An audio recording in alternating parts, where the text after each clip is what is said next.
I did want to just start with introducing myself and just welcoming everybody here. I'm Melanie, so I'm a psychotherapist here at My Therapy NYC. Thank you so much for coming to today's webinar. And, I can imagine we're all coming in with a common question. How do we process through our breakups? Or what do we do when we're grieving these relationships? Or how do we support someone going through a breakup? And you'll notice that we have a poll coming in here. So go ahead and take a few minutes to just answer it and get started. As we know, right, breakups are not easy. To put that out there very simply. And there's a reason as to why we're all here today, to be able to explore how we can process through our breakups in the past, in our present, or moving forward in our futures. And the varying responses of this poll really just resembles how impactful grief can really be. So whether you're currently going through a breakup or still processing a breakup that happened years ago, it's okay. All right, so let's go into defining what grief really feels and looks like before we get into breakup grief specifically. What is grief? So grief is a deep core emotion that is explored and defined as the natural emotional response of suffering due to the loss of a loved one or a thing. And you'll see here, there's a graph depicting the Kübler-Ross grief cycle. And full transparency, this model of graph has been widely debunked for so many reasons.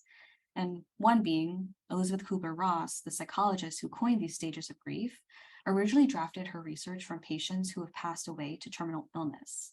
So these identified emotions or these stages of grief were actually coming from terminally ill patients themselves and how they were perceived in their emotional processing.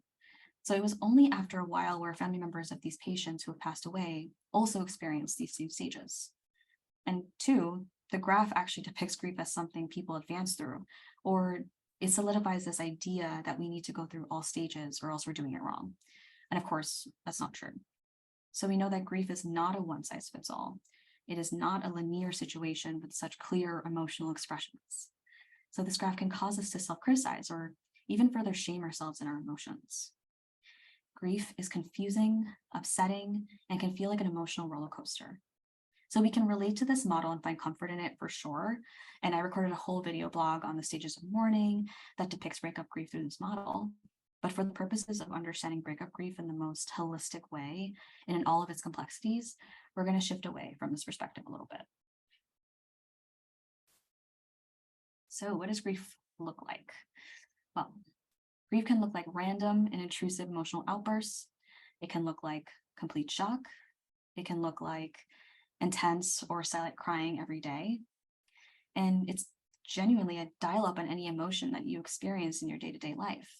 So you could experience physical manifestations of grief like headaches, lack of sleep, panic attacks, chest pains. And of course, your mental health may also take a huge toll, where you might start to develop and entertain more negative, intrusive thoughts like, I am strong enough to get through this, or I am a weak person. So you may criticize yourself more often than you realize, or even ruminate on the loss that you have experienced. But grief is such an intense sorrow that can encapsulate your entire state of being. And when we're grieving, we're also missing. So whether it be a positive or even negative experiences that we're grieving, there's always this sense of remembrance or some cognitive and emotional recognition of these experiences, which can lead to feeling overall grief. And now that we know what grief looks like, we can also discern feeling grief and being in a period of grieving. So there's this really informative NPR article that I found that interviews neuropsychologist Dr. Mary Frances O'Connor about her upcoming book about what our brains look like when feeling grief and how our minds grapple with experiencing loss.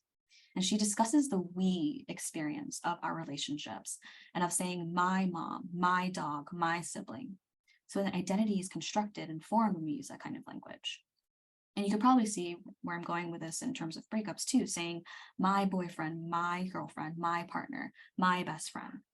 So it's a part of a construct of your social and personal identity to claim these people somehow. And we experience loss, well, what happens? Well, Dr. Connor defines grief to be a natural response to loss, and that it's something that we'll always experience as a reaction to loss.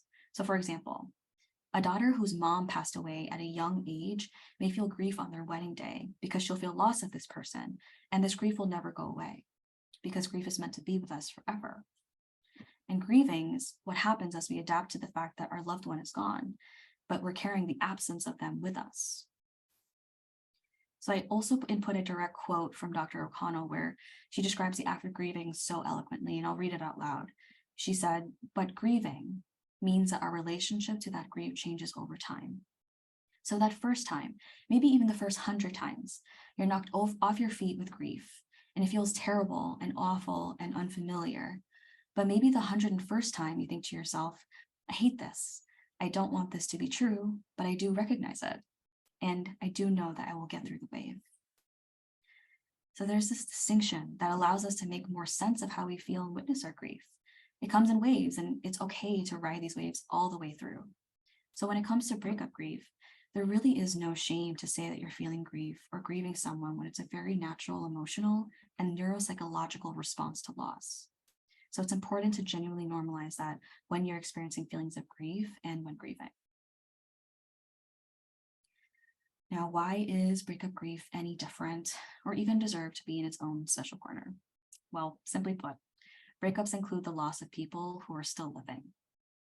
And grief is usually explored within the realms of death and with a loved one passing away, but this added element of breaking up or having a severe emotional or even physical disconnect with somebody contributes to how breakup grief can be so harrowing. This grief can inspire more confusion rather than clarity, and suddenly it's harder to just move on. So it's easier to still feel emotionally overwhelmed almost all the time. And most of the time, breakup grief is conflated by different relationships that individuals may have with their exes. So we may experience grief or be grieving on a consistent basis because maybe your ex is still in your life.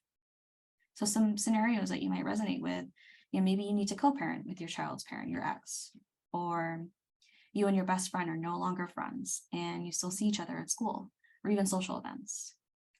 Or maybe you and your ex would still like to be friends or in each other's life some way. And do not get me started on social media. We all know how easy it is to also look at photos online or even just other memory points to miss this person in the relationship. The more we miss them, the more we feel overwhelmed by different emotions that underlie grief. So we'll have more physical and emotional access and opportunities to connect with our exes. This is like having repeated exposure with people that we're trying to actively emotionally disconnect from. And this is what makes breakup grief even more layered and complex and definitely much harder to cope with and process through. So you'll notice that breakup grief feels actually quite similar to, regular grief, only in which there may be more complex and textual layers to it, like resentment or regret or bitterness. And I kind of consider those emotions to be amplifiers of core emotions like anger or sadness. And you'll still also very much experience physical manifestations or somatic manifestations like heartache, loss of sleep, upset stomach, headaches, just as similar to regular grief.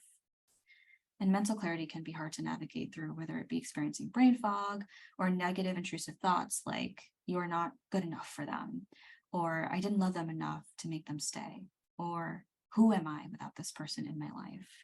And of course, missing them can feel even more intense. Not only do you have more access points, like we mentioned earlier, to revisit the relationship in such a visceral way, especially if you have your ex in your life, but you can also put yourself on this constant stream of reminding yourself of your grief when you're already grieving. So it's creating an emotional attachment wound to this person and to the relationship and with yourself. So this back and forth dynamic is what we're genuinely getting at here in terms of processing grief from a breakup. So with both breakups and passing of a loved one, they are a part of the loss experience, where we can experience a loss of not only a person, but also loss of our own identity. And this makes breakup grief even more complex, as we can simultaneously be experiencing this emotional loss of your ex, all the while experiencing a sense of loss of yourself now that you're out of that relationship. So this is double time processing work, which can have you grieving for a confusing amount of time. But because with any change in a relationship status, there's a rupture. There's an intense emotional disconnect from your ex and from yourself. So the main takeaway here is that grieving a breakup is not necessarily anything widely or hugely different in terms of how we register loss, but the way that we process through them can be different. Suddenly, you're grieving what feels like more than a single person. You can also start to grieve yourself. Now, with explaining loss, I really wanted to highlight betrayal as a feeling when it comes to grieving a breakup, because not everyone experiences healthy breakups, right? Or even expected breakups.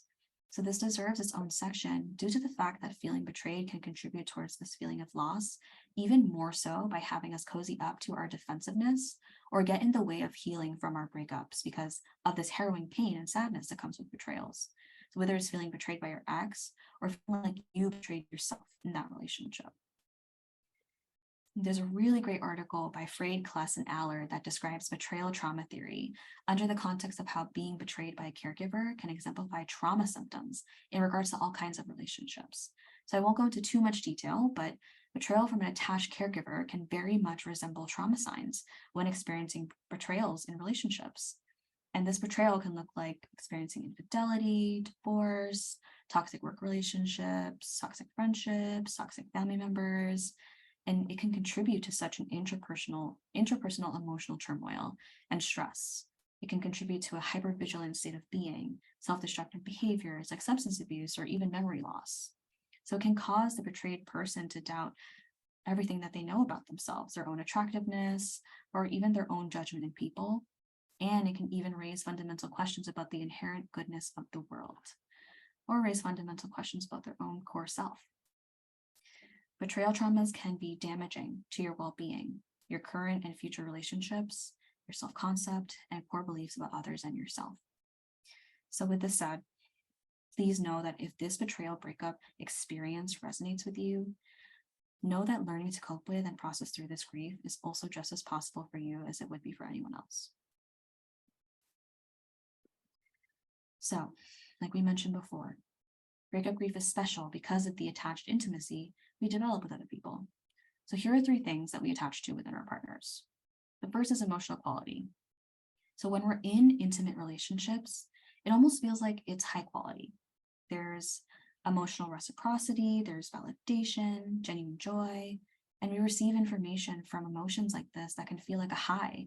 It's like a high emotional clarity, so that the loss of this person makes it that much harder to process. And during breakups, we're going from a very positive emotional experience like joy, excitement, content, towards an intense negative emotional experience like feeling heightened sadness, anger, aloneness. And it can feel like since we don't have this emotional quality relationship anymore, we might never find it again and are stuck with just the negative experiences on our own. The second is survival. So we also reach an element of survivability within enmeshed relationships. When we're in relationships, self-perception can be so powerful where we tend to attach an emotional need for people to feel secure. Or when we do feel high quality of emotions, we feel safe. Therefore, loss or breakups can also trigger survival mechanisms. So we receive and recognize love to be so special that it places an immediate need for it to survive, which makes the loss of it almost confusing or unbearable. And lastly, acceptance. So we also receive tangible and seen benefits like social support, security, commitment, and love when we're in relationships. We become friends with their friends and their friends and their friends. And we might also share convenience sometimes, like if we live with our partners or have shared expenses. You may have traveled together or even went to college together. So you're at a stage where you adapted to this history attachment of togetherness, where a loss of a relationship can feel like you're just alone, or that your self-acceptance practices that are now turned upside down due to the fact that you're no longer in that relationship anymore. And again, these elements are highlighted because of the fact that our partners are likely still living. So although people undergo different contexts in their breakups, it still begs the question of how do people do it? How do we even begin to understand grief, much more feel it and process through it? So I'm hopeful that through this webinar, we'll begin to understand grief on our own terms and understand how to navigate through it with ourselves and not by ourselves. So there's no one size fits all approach in grieving a breakup. Now, let's go into the actual socio-emotional attachments that we can develop within relationships. Attachment theory was led by psychologists John Bowlby and Mary Ainsworth. They research an individual's relationship with safety and security with others according to what was modeled to us by caretakers in our early childhood. So the 4 attachments, which you'll learn more about in this video that we're about to show, are secure attachment, anxious attachment, avoidant attachment, and disorganized attachment. All right, let's watch the clip.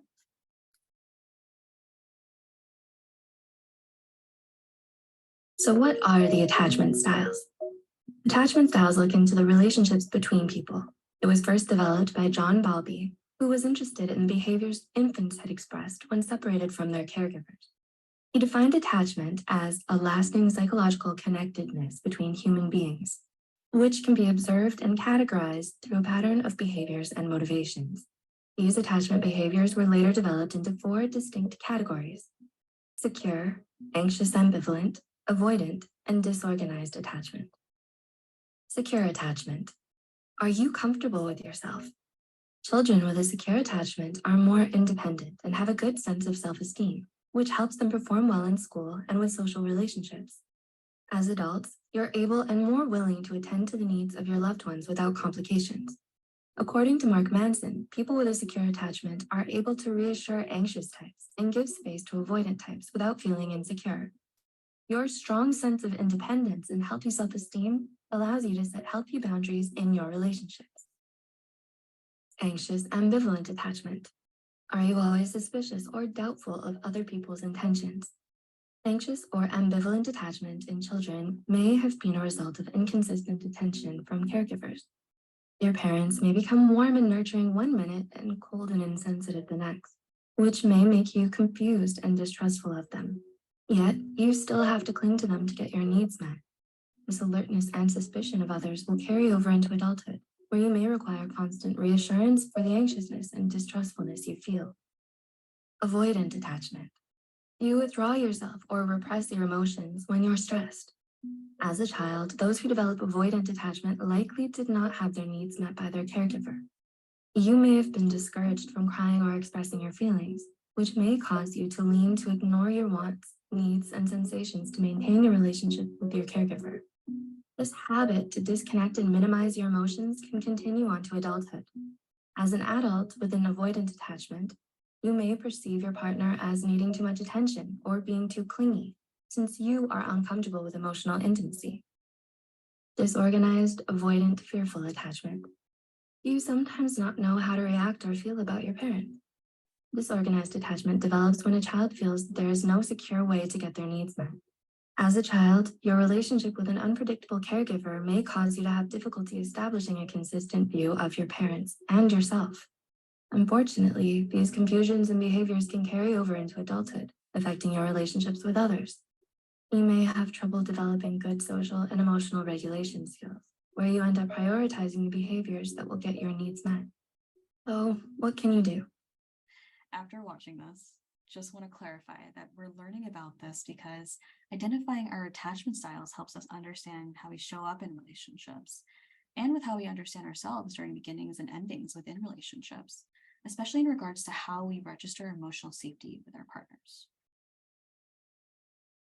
All right, so before we go any further, we do have another poll for you, which is going to ask you, which attachment style do you think you fall in? And there's no right or wrong answer, so please just choose whichever feels best. And just give a second to answer. No matter what attachment style that you have, it's just here to be explorative when reflecting on your relationship with others. And it's really important for your development as a whole person and in terms of reflecting about your past relationship. Remember that you're a whole person outside of your past relationship as well. And grant yourself insight about how you would like to connect with others moving forward. So if you aren't sure what kind of attachment style you have, there are tons of resources online. And of course, if you connect with an individual therapist, they could also help you navigate through your attachment style and how this manifests within relationships. So I'll also put this into our resources slide for you to take a look at as well. But beyond this, what we really need to learn more about is secure attachment. All right. So again, I want to clarify, no matter what attachment style that you're coming from, you can genuinely work towards what a secure relationship could look like for you. Secure relationships include normalizing ruptures and repairs, and essentially feeling safe and capable of repairing change in our relationships. So this looks like active communication, emotional expression, and emotional safety and trust with others. And I know this can be really scary or something new that we haven't really felt or tried before. But unfortunately, we can't avoid change. But a big part of confronting change in relationships include your relationship with yourself, is being able to visualize and be really curious about what a secure relationship can look like moving forward. So in us being curious about our secure selves, we'll be getting cozy with our own defenses. So practice being honest with yourself when you visualize security, and this can be done on your own time, on your own terms. So be curious about your self-perception, like self-care and self-love. Once we explore this, you can reconcile with yourself and that you can safely affirm that you won't be feeling all these emotions forever.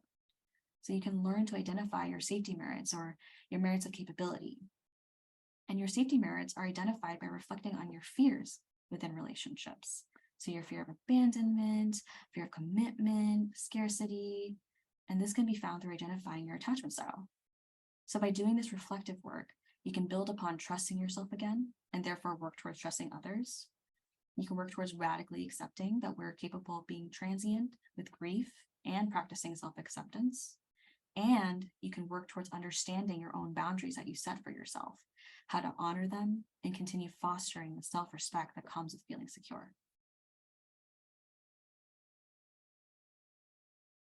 Building secure relationships can also look like normalizing any feelings of regret, shame, in whatever context that manifests. So for example, missing a toxic relationship, or being the betrayed or betrayer in a relationship. Self-shaming cycles include not only wallowing and dwelling in the shame and regret, but also maladaptive thoughts like, for example, I'll never find love like this again, or I have to prove that I'm good enough for this person. So when these cycles come in, just sit with how this makes you feel and revisit your attachment style again. Ask yourself if self-shaming really is your authentic self. So practice grounding yourself and recognize that it's happening. Trust your gut when visualizing security. It's important to reflect on these cyclical actions and feelings. And again, do not avoid these defenses that may come in exploring your secure self. This is an essential part of being able to grieve a relationship that has ended, even if it means missing them or still having contact with them.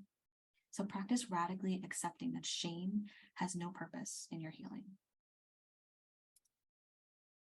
And I know I mentioned this word reconcile in the past few slides. So reconciling with yourself means incorporating emotional acceptance into your life.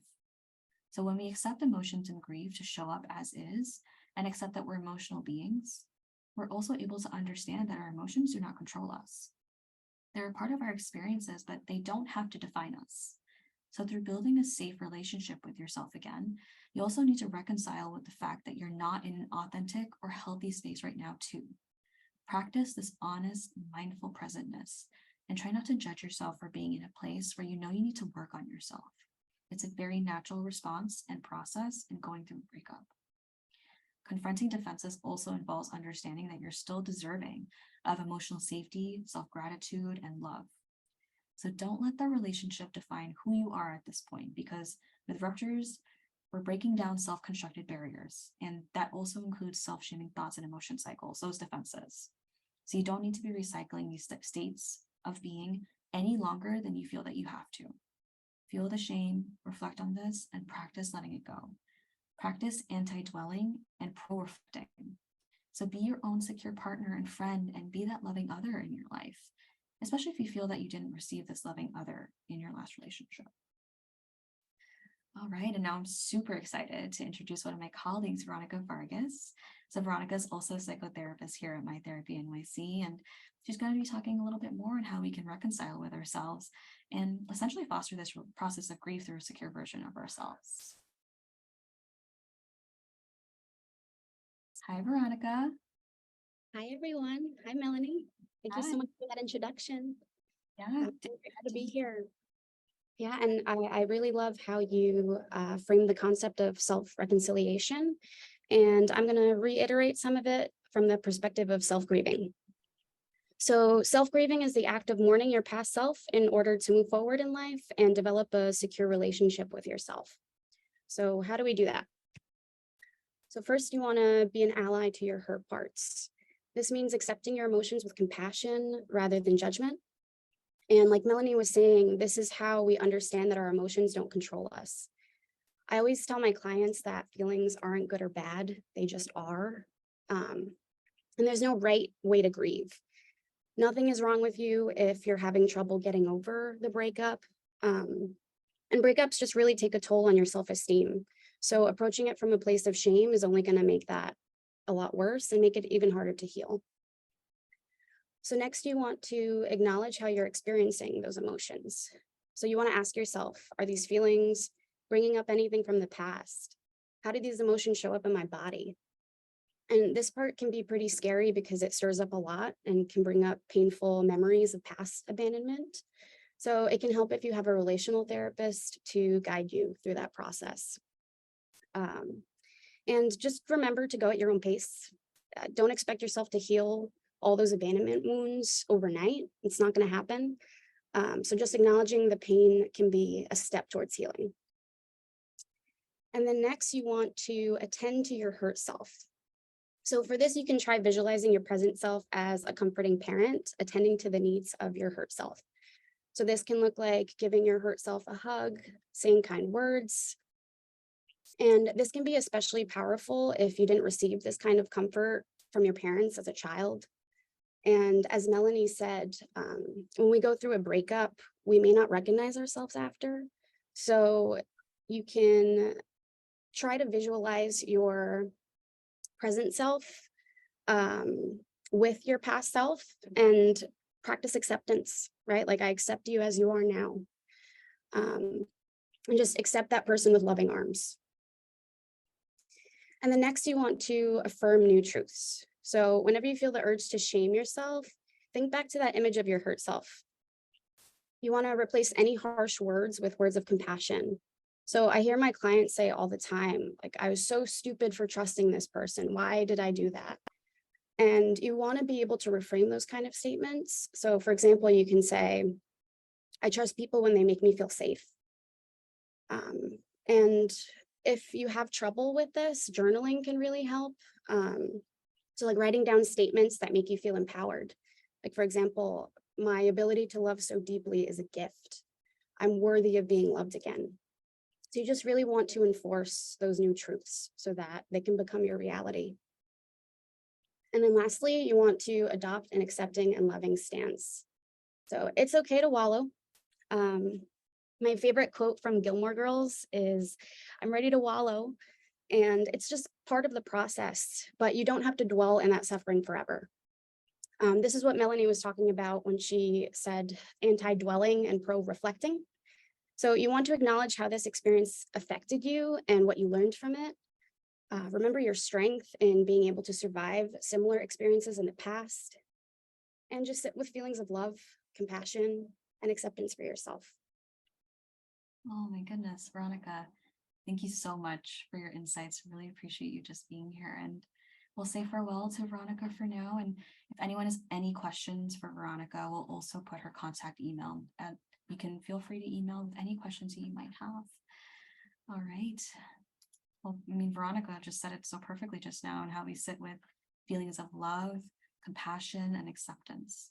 So you can allow yourself to heal from this breakup. And I always say, if there's any forgiveness to be had when experiencing breakup grief, it's for yourself. If you have capacity to give this to others, definitely extend it, but it's okay if you don't.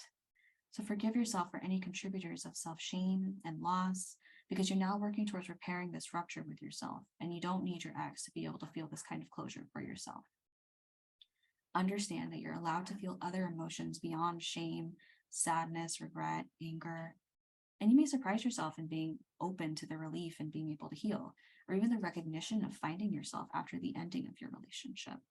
And again, a reminder to radically accept yourself as a person capable of shifting away from painful past.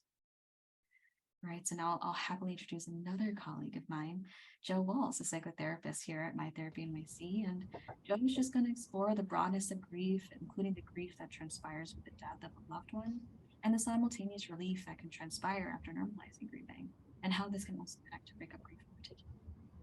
Hi, Joe.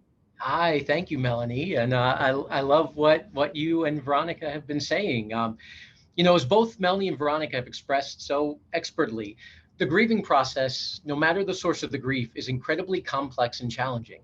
One of the major reasons for this is that we can feel so many different emotions, often at the same time.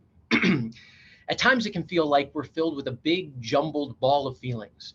Just a single challenging or powerful emotion on its own can be a lot to handle, but emotions don't wait patiently for each to have a turn. They come in a big, jumbled, confusing mess sometimes, leaving us to wade through them and try to make a sense of the messages that they're communicating. During grief, some of these emotions that we feel can be surprising or unexpected. One of the possible unexpected emotions can be relief. As we've touched on, relief is a feeling of ease, reassurance, or release following the removal of anxiety, distress, or pain. However, sometimes when relief is combined with grief, it can lead to feelings of guilt, the idea that we deserve the blame for some offense. When talking about the complicated and mixed emotions that we can feel along with grief, there are a few types of loss that can most often lead to relief, and in turn, possibly to guilt. Many of these connect to the death of a loved one, but can also be connected to other types of loss, like a breakup. Alleviation of suffering.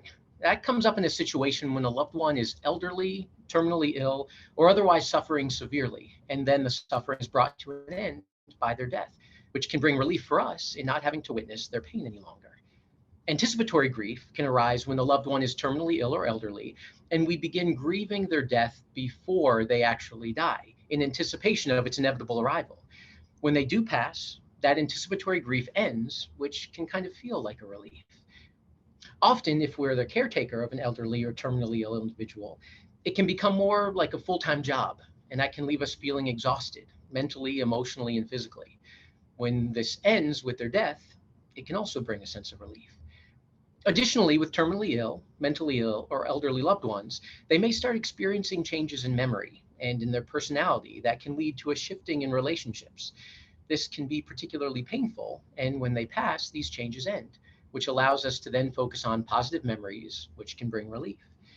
And finally, perhaps most relevant to our discussion here, are complicated relationships, which can include estrangement, avoidance, anger, or abuse. When these relationships end, either through death or a breakup, we may feel a strong sense of relief no longer being part of those challenging dynamics. However, the relief that we can feel in these situations has the possibility to also lead to feelings of guilt. While a death or loss or breakup can in some ways make us feel better, we may question that feeling and wonder if we wanted the relationship to end or wanted the person to die. It's important to recognize this is not the case. We can feel grief and miss the person we've lost and still find a sense of relief in the changing circumstances. It doesn't mean that we're a bad person or that there's anything wrong with us if we have those conflicting or natural emotions. Now, in any of these situations, but perhaps most in the complicated relationships, we may find ourselves with things left unsaid, disagreements left unresolved, or other ruptures unrepaired. This is the case whether the end of the relationship is a death or a breakup. Either way, we often are left without the opportunity to reconnect with the person and find those resolutions. In death, the loved one is literally unavailable, but in a breakup, reaching out to the other person may be impossible due to emotional, physical, or possibly even legal limitations. This can further complicate our grief with feelings of guilt and regret. We can be left ruminating about those unresolved issues, what we could have done better or should have done differently. We can feel that we failed somehow. However, this doesn't mean that we're destined to be stuck in those feelings. We can work by ourselves or with our support systems or with mental health professionals to find resolutions and to repair the ruptures for ourselves through finding a deeper mental and emotional understanding of the issues, what our role in them was, and how to have different and more satisfying outcomes in future relationships. My gosh, thank you, Joe. So many great insights, and we'll say farewell to Joe for now. And again, same like with Veronica. If you have any questions for them, we're going to put their contact emails at the end for you guys to send in your questions. But for now, we'll get some more of the good stuff, which is actually fostering breakup grief. So Joe detailed and narrowed down how we experience relief post breakup. And with that also comes post reflections. So my clients always tend to ask me, what happens after relief? How do we foster the healing found in processing a breakup? What happens after we do these steps towards a secure self? And simply put, we don't do anything more than reflect. So the more that we ask these reflective questions, the more present these questions become, and the more we're processing through our grief and through the breakup. So you might find yourself being more well-versed about you and experience more introspective thoughts and experiences. You may notice more healing happening intrinsically, experiencing more joy. You may feel less stuck in the past, redirecting yourself away from the negative experiences involved in the breakup. And you may feel more capable of handling the past in a more constructive way. So sitting with, accepting, and letting go of versus dwelling. So some ways to cope with breakup grief. Mindfulness is such a great way to practice being present and being with your secure self and in your own emotions. So you can safely practice consciously being aware of what is happening around you and within you. Spiritual wellness can definitely play a role in practicing mindfulness, where you can set intentional time for yourself to process through your emotions. And you can seek emotional clarity and continue fostering your relationship to yourself, and in particular, maybe with a higher self. You can also practice self-compassion. So going back towards Veronica and Joe's explorations of grief, relief, and mourning the self, we can be super intentional about being discerning of when we need to give ourselves more grace, especially when we're feeling grief hit all over again. In my personal opinion, music is such a powerful way to do that. So where you can listen to any music that helps you let out and feel your emotions. So do whatever it is that you need to do to validate how you feel. And this can also help with emotion management by releasing stress and activating healthy emotional processing. Self-care, you develop a special routine that is tailored just to you. So this ties into meditation a bit too, where you can find meditative practices that allow you to de-stress or feel more connected with yourself. Or you can rest in nature. So going to parks, gardens, or even just going around a walk around the block. So it's any self-care routine that allows you to contribute to feeling joy or moments of relief from daily stressors of grief. You can also seek authentic spaces. So seek people who make you feel spontaneous, fun, and joy within intentional moments. Connect to your roots of your core identity. And I want to say that this also includes queer spaces, founded families, ancestral cultural homes, and other spaces. So dance around your room, spend time with your dog, go on solo dates. Just practice asking yourself what you want to do. And most of the time I prompt my clients to think about a joyful memory from their childhood, and it could be anything. But what would it be like for you to revisit that again? So this could also be very healing for your inner child that is malleable in experiences, resiliency, and asking for more care and love. And you can give that to yourself and your younger self. And of course, seeking professional help and going to therapy can be so beneficial towards you processing grief in your relationships.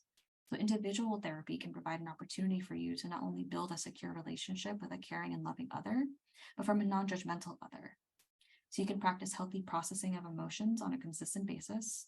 You can also practice self-compassion and mindfulness skills together. You can have an intentional space to also grieve with someone who could affirm your experience. And you can practice setting and honoring boundaries with yourself and others too. With group therapy, it can genuinely help you feel supported and also invite you to support yourself in ways that can be difficult on your own. You can learn new communication and coping skills, process emotions, and also find meaningful connections with others. So you can build healing with others and with yourself. So this may be really helpful for those who've also experienced betrayal in relationships too. And nature therapy or ecotherapy can foster or build spiritual wellness and awareness. And it can also lower stress levels, boost your mood, reduce anxiety, and just practice being present. And of course, there's many, many more therapeutic benefits. So do not be afraid to seek out help and see what else is out there. So I put this slide together of all of my resources that I've kind of developed over the years. And I was kind of laughing putting this slide together because I didn't realize that I fostered so much care and abundance into my healing. And I just thought this was a great thing to share with you all. So you can take a look at it. I hope you gain a lot of inspiration from this. So while this webinar explored grief and the process of grieving, and even how to healthily process through grief, along with some coping resources, it's also to remind us that grief is transient and so are you. So what is important to remember is that you can learn to feel safe with yourself again, and enough to feel capable of feeling grief head on. So you know that at some point, this won't last forever. So take comfort in that. Be transient with yourself in building emotional safety and security again. All right, so we're reaching the end of our webinar today. Thank you so much, everyone, for coming. Just want to give you a few of our social media handles at My Therapy NYC. You have my Instagram, Veronica's, and of course, we also put Veronica's and Joe's contact emails. So feel free, if you have any questions for Joe or Veronica, you can feel free to email them. They can answer any questions you might have. And we also put it in our website, mytherapynyc.com. And these are our resources too. So I won't go through each of them, but I will, we will send you a follow-up email with some of these links after this webinar is done. So on to, I think maybe the best part, I don't know, but the questions and answers. So, feel free to put in your questions here. And let me see, I'll go through the chat here and see if there's anything. If anyone has any questions, feel free to ask. Oh, you're very welcome, everyone. If anyone has any questions?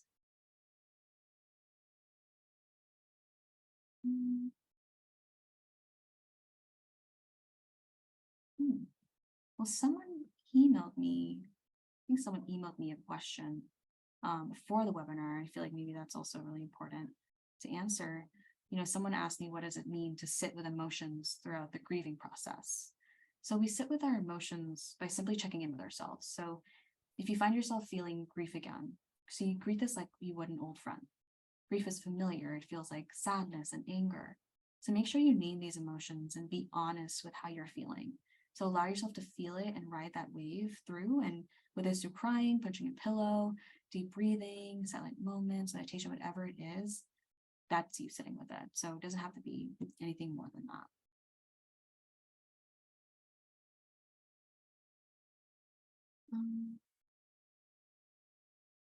And Shelley asks, how would you really figure out your attachment style? You feel like you identify with all of them. Yeah, that's a great question. So there's actually a resource I also put with a really great quiz, very detailed about what your attachment style would be. And of course, it's not a guarantee that you would 100% guess your attachment style, but I feel like it's generally a good idea to at least open up a space to ask yourself the questions that could lead you to an anxious attachment style. So maybe, for example, like one of those deep nitty-gritty questions could probably look like, oh, like, was I really clingy in that relationship? Like, oh yeah, like I felt scared when I wasn't with my partner. Oh my gosh, I didn't know that I recognized that. I feel like that could maybe open up, a space to be able to answer a lot of the questions that kind of could come up with just maybe an inkling or suspicion of attachment styles. But you can definitely look at the resources that we have here, and you'll get access to that at the end of this webinar. That's a great question.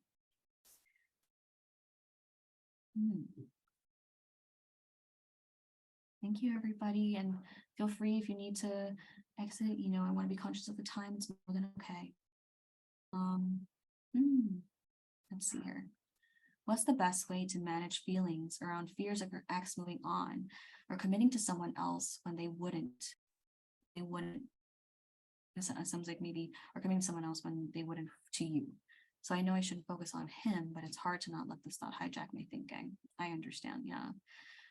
Honestly, I'd really attribute that to maybe your self-shame cycles. So that might be a really great point to revisit is like, what kind of fears, right? Your safety merits or your merits of capability. All of that has to do also with exploring that fear. It seems like you might have to kind of cozy up to, your fears around your ex moving on or committing to somebody else. How do you kind of connect with your secure self when you're sitting with those self-shame cycles? Kind of ask yourself like, oh, would it really matter, right? If he were to move on with somebody else that's not me, would you even want this person to be in your life if they can easily move on to somebody else and commit to them? Make it about healing for yourself rather than it be about the fear about the other person, because those fears almost kind of feel like they're getting in the way of maybe you having access to your secure self. So maybe cozy up to that fear a little bit more and acknowledge that maybe your secure self probably also wouldn't feel that way about your secure self might not have that fear and hit it as strongly as you might think it is. So visualize your secure self. Might really be helpful in terms of just really being able to cozy up to that fear and questioning if it's authentic or not. That's a really great question. Thank you for asking it. All right. So we're gonna, and just for anyone asking when this will be available, so we'll send you an email with a follow-up email with all the resources that we have here. Okay. Maybe we'll take, last minute for any questions. Okay. And if no questions come up, that's totally okay. And you also have my contact email, so you can feel free to also email me, and I'm happy to have this conversation offline. But I very, very, very much thank everybody for coming on here today. And yeah, I mean, be safe, be well, stay healthy. All right. And have a great rest of your day.